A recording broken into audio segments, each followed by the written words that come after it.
So ended up government again the same. See, that's the way laws are made. People violate the law, but they will always interpret the law in such a way that the criminal will escape. The intention of the law, there is a close intention of the law, But sometimes the intention of the law is very difficult to establish. So but in law, God's court, it doesn't work. In God's justice, these things, it doesn't work. Because whatever God does is perfectly righteous. Because He is always righteous. There is no court above God's court to decide whether God's court's judgment is correct. But if the Supreme Court's full bench is given the verdict, where will you go? You will stand there and say, wow, now what will I do? We cannot do anything. Of course, you can go to Geneva only on issues that are internationally related, but not otherwise. These issues you cannot go there. So, you have it. But in God's court, it's not. So, when God said, the day you eat, you will die, when Adam and Eve made that choice, there was no court Adam and Eve could go and say that the law was either irrelevant or too, cruel, or the intent of the law was not this. A reconsideration of the law or the issue has to be made. Where will you go? Nowhere. So Eve, she thought through. That means she saw the tree was, was good to make one wise, means she has thought about all the pros and all the cons. They think about it, and come to the conclusion that it's a far better proposition to be free from God and to do what we want. After all, being submitted to God like that, always say yes sir, yes sir, yes sir. There is no fun in God. You have to say everything. God says yes sir, yes sir, yes sir, yes sir. There is no time to say that, sir, you right, sir. No, there is never. So Adam and Eve made that very intelligent choice. The first sin began with a lust or a lustful desire of the heart, which is same as a sinful inclination of the will. Eve inclined her will to sin. The possibility of such lustful inclination of the heart is possible only if Adam was created with the possibility of mutation. That means if they eat, some change has to take place. If no change place, there is no sense in it. Adam ate, but Adam continues the same way as before. So Adam was created in such a way that a mutation can take place, a change can take place on eating this fruit.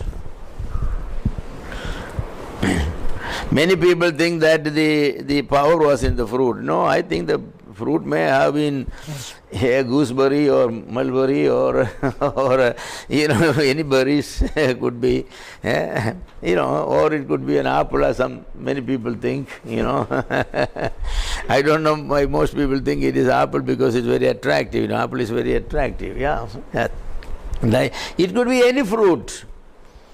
The fruit had no power in it. The problem is the obedience. When God says, thou shalt not, if God said, thou shalt not touch this cup,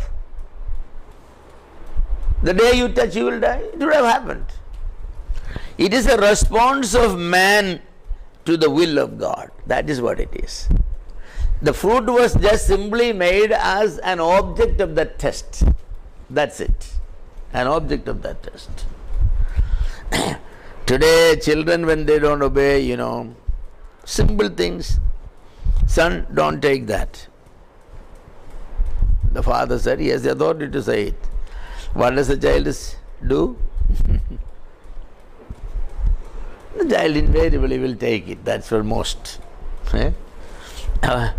We think that is a very minor thing, the child does, there's no sin involved. Why we think that? If a child says, son, you should not stab him, but he stabbed. The consequences difference may be, but the issue is the same. It's a response to the authority. The consequences are different. If you stab the person may die and bleed. If you take that, that may not happen. But the issue is the same. It is a response to the authority of the father. Father said, don't take it. Don't stab it. But we sinners judge things by consequences. That's our problem. We always determine a sin is serious or not by other. I have seen it in the church. If believers are asked not to do something, they will do it. If believers are asked not to commit adultery or murder, they may not do it because the consequences are big. But what about this? See, that is the main problem with the humanity, We don't take the word of God with the authority that God possesses. The question is, who said it? God said it. Who said it? My father said it. Who said it? My teacher said it. Who said it? The government said it. If the father said something, that he has a right given by God. If the father said, son, you worship idol, the child could, even 2-year-old child could say, if he can, he may not be able to say that, no, I will not. Father may punish him, but God said that's a wrong punishment because you gave the wrong command. I have not given you the right to ask your son to worship idol. That's something that I have reserved, and I already gave the commandment, thou shalt not worship. See. So it is not the consequences, the nature of the command, nature of the authority is what is important. So when God said, thou shalt not eat, what will happen in eating is not the important thing. That's the second part of it. If simply God said, thou shalt not, I think Adam should not. But then it will be an arbitrary command. Because, Adam will keep on asking, what will happen? What will happen if I take?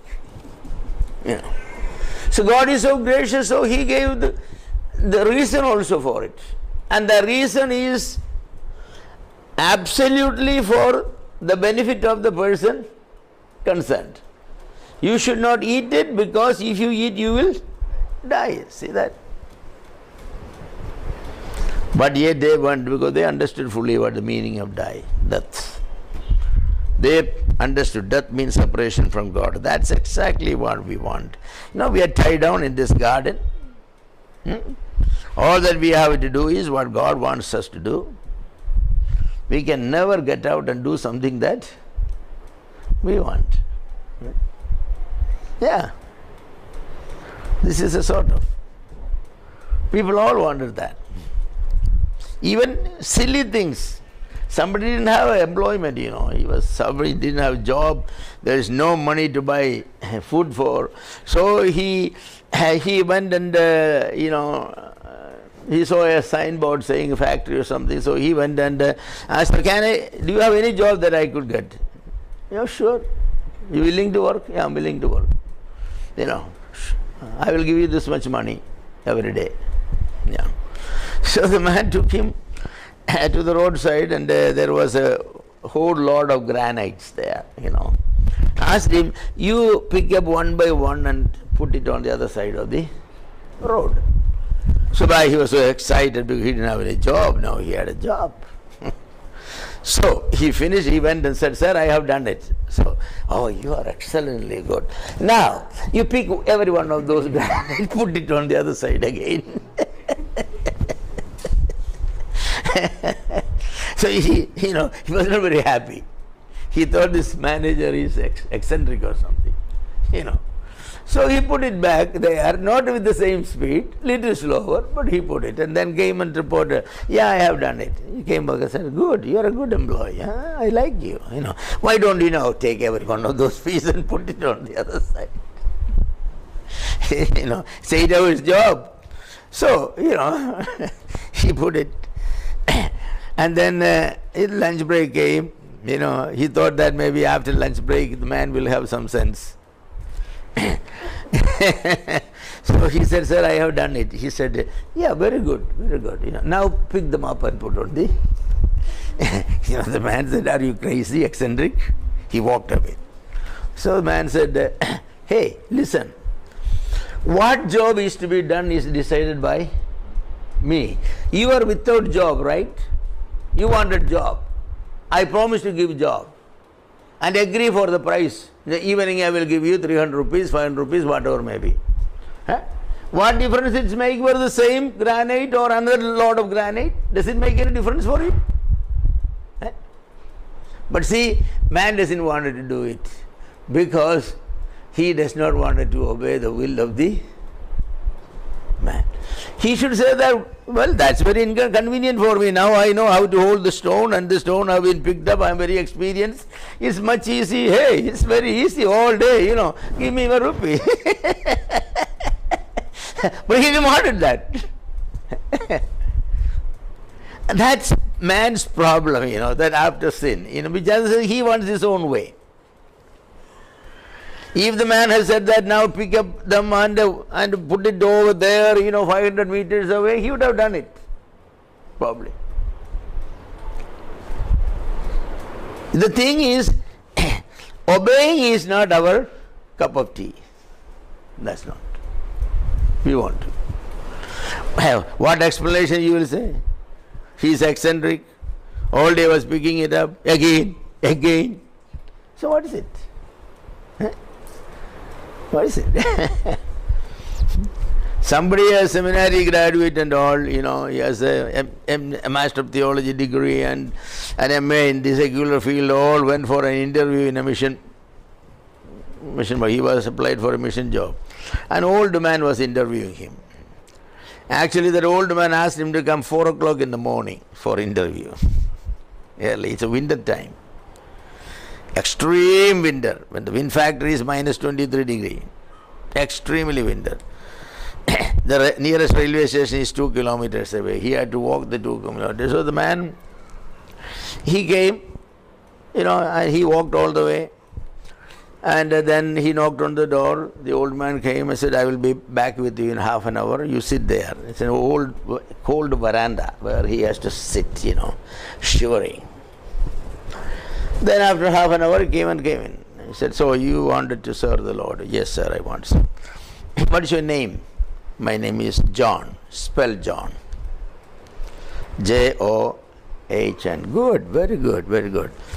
Count up to 10. 1, 2, 3, 4, Then he asked some stupid questions like that. And then he said, I will recommend your name. You got the job. Then he reported to the mission board, we have a gentleman who is qualified for mission work. I asked him to report at 4 o'clock in an extremely cold night. He willingly came, traveling 2 kilometers in the cold. I asked him to sit down in the cold veranda for half an hour. And he willingly waited there for half an hour. Then I asked him the most stupid questions in the world, humiliating him.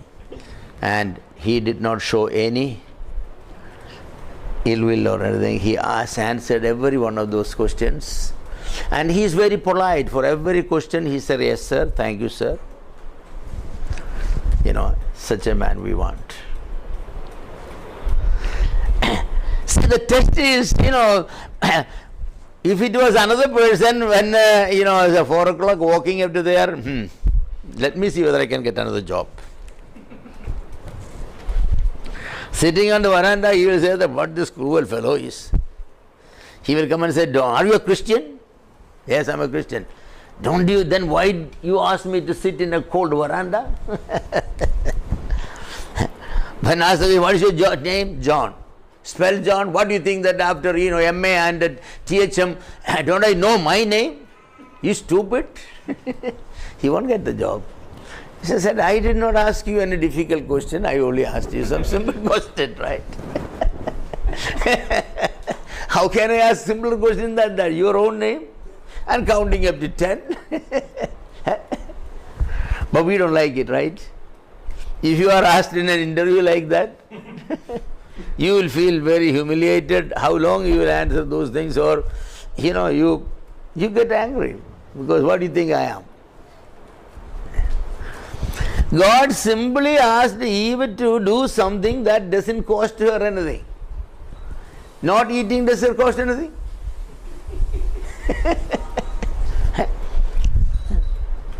It doesn't cost her anything.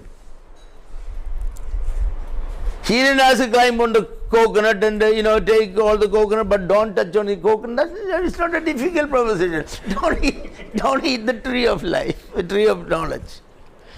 Why? Because you will die. I don't want you to die. Yet people think that this commandment of God was very very cruel and mocking the integrity of humanity. No, it was not mocking the integrity of humanity. It was to preserve the integrity of humanity. However, God created Adam and Eve with the possibility of mutation. So the moment they ate, their eyes were opened, the mutation went through. They saw they are naked. The glorious creatures saw they are naked. See the mutation? Before they were naked, but in that nakedness, there was something virtuous. But now their eyes were opened. Eyes were opened is a mutation,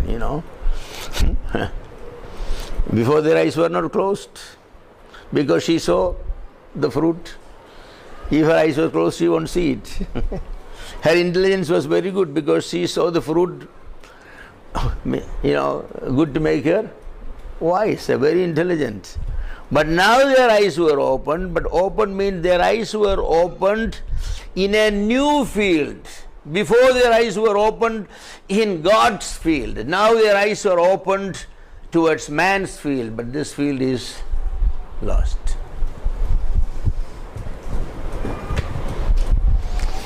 The probation, yes. The mutation, yes. Adam's inclination to evil, a lust shows its mutability. Its mutability. A man was mutable, that for sure. God created man like that. He created man the highest state, and then told him the way to remain in that state. And if he wants to undergo mutation and come to a lower state, God gave a warning, don't do it. It's not an encouragement, hey, why don't you try it? No, don't do it. But exactly that man wanted. Yeah. Why was the serpent punished in what? The serpent. It was none of his job to come and tempt them. He was not created to tempt people. But he looks as if Satan. Yeah, it is Satan. Yeah, it is Satan. The old serpent. Bible says that Satan, the old serpent. Physically, it says that you will always go on a journey. That's because Satan usually. Satan is a person without body, spirit. So Satan, demons, they always possess somebody. So I believe that maybe a demon or Satan possessed this particular snake, which represents the snake world, and used it, and therefore, and snakes could refuse to be possessed. I think at that time, even though they don't have the willpower, but I think they could. But somehow snake gave itself a object where Satan could possess. Interestingly, Satan, the demon will not possess any person who is living a morally good life. No. Satan can get in only on some weakness in moral or spiritual area. Never gets into. Either somebody who believes in astrology, somebody believes in something, or somebody is reading about Satanology, some kind of books. Somebody involved in a human sacrifice and that sort of thing. Satan does not, get into a decent man who is, even though Christian, he is not a Christian, somebody who is living a decent life. You don't see such people possessed. Why? By devil. So, snake, in some ways, because of subtlety, snake had a subtlety. Satan wanted to use that subtlety, so snake was cursed, but snakes don't have eternity or anything. Therefore, whatever punishment given to snake, it is only about 10-15 years at the most. But it is the Satan that is crushed. When said that he shall bruise your head, it is the Satan's head. So Satan, supposability, everything who was involved there definitely had to pay the price. Adam was holy by creation and yet not immutably holy. Immutable holiness supposes no possibility of change. Anything subjected to change is mutable. We are still mutable because one day we are going to be glorious again. That's possible because we are mutable. If we are not mutable, we will be living like this with all the diabetes and hypertension and whatever you have, and you will be living with all your anger and with all your disappointment, frustrations, and all these things. We will be living. But thank God, we are mutable, created mutable, because if Adam has chosen the wrong way, God can now make mutation for good. That's the only good mutation coming up. All the other mutations are bad. This only one mutation that's going to make us glorious creatures. Yes, we will be transformed. That's amazing and beautiful. Anything subjected to change is mutable. How this change is another question. Only God has voluntary self-determination in an infinite measure, and therefore God is immutable. Only God has voluntary self-determination, by which does not mean that God can today decide to be sinful. No, that's not what it means. God has voluntary self-determination means, God does everything by His own will. There is no other person outside the triune God to give some advice. There is nobody. Adam, even though created perfect, he needed the advice of Satan to enter into that situation. I don't know how Satan sinned. That is still a miracle. Because they were created holy and there was no other creature to tempt them. It's a self-involved, sinning. That's why God had no plan of saving them. Because, when something come of your own, salvation from outside cannot come. God decided to save us because we became sinner, not necessarily by our own self, but there was a push from outside. Therefore, salvation also there should be a push from outside, and God takes care of that one. Yes. But the will of man is not infinitely immutable. He is finitely immutable. By reason of restrictions or restricted power of man's created will, Adam could lose the righteousness he is created with. Adam's will had sufficient power to continue in holiness. But Adam did not have so much additional power to make a lapse to sin an impossibility.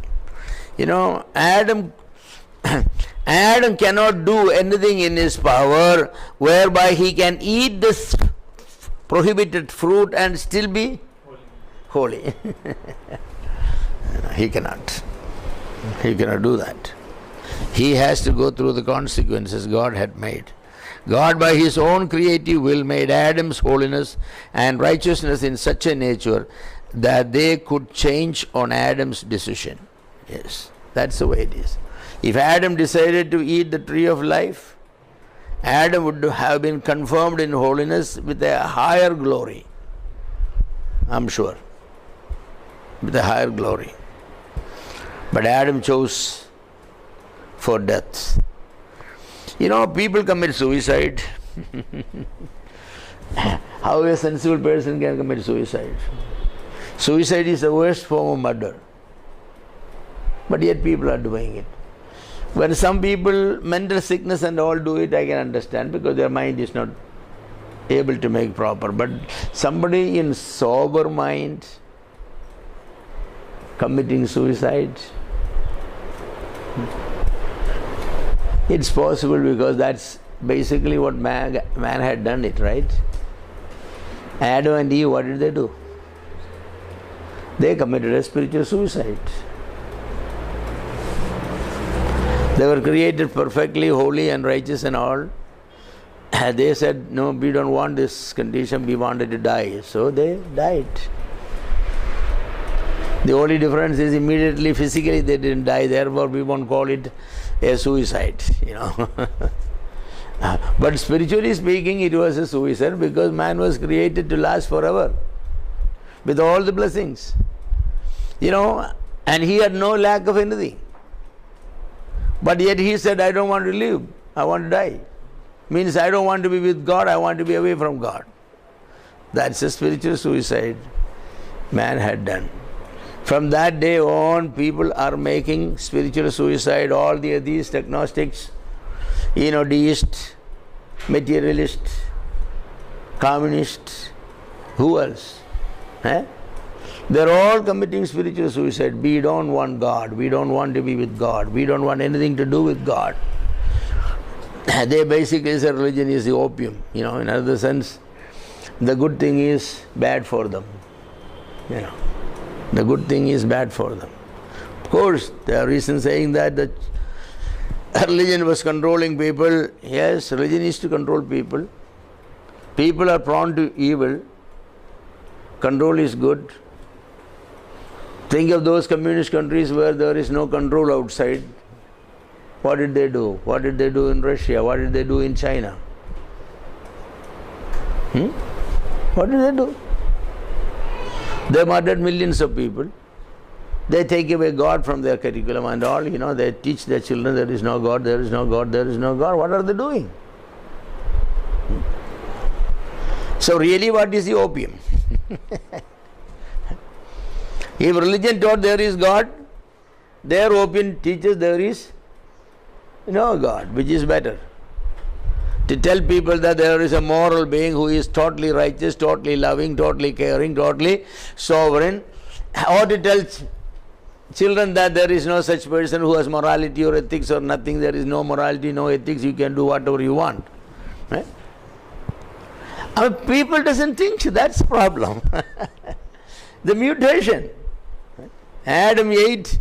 Adam did not come down to this stage, But Adam basically had all the possibilities. When you don't want it to be with God, it is like a man on the 100th floor, he doesn't want it to stay there anymore, so he jumped down.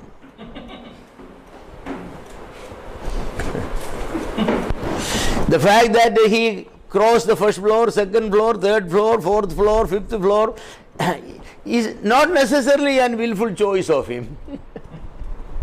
His only willful choice is to jump from there. What will happen on the ground floor, even he could not visualize. He could survive with every bone broken. That's possible. He could be like an omelette. He didn't. He said one choice. I don't want to be restricted by the, this concrete, terrace here. I just want to jump down. Yeah. Adam did the same thing. Because he said, God is here, I don't want to stay with him, I wanted to jump down. So he jumped down. For all the misery of man, still man accuses whom? God. The atheists and the agnostics and the deists and the, all the other people, they all accuse God for all the trouble in the world. But the fact is that if God, for 15 minutes, no, for 2 minutes, if God resigns, what will happen to the city of Mumbai?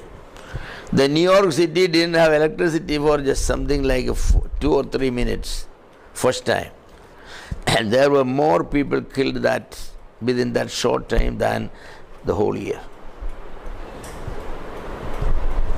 Everybody who had an inclination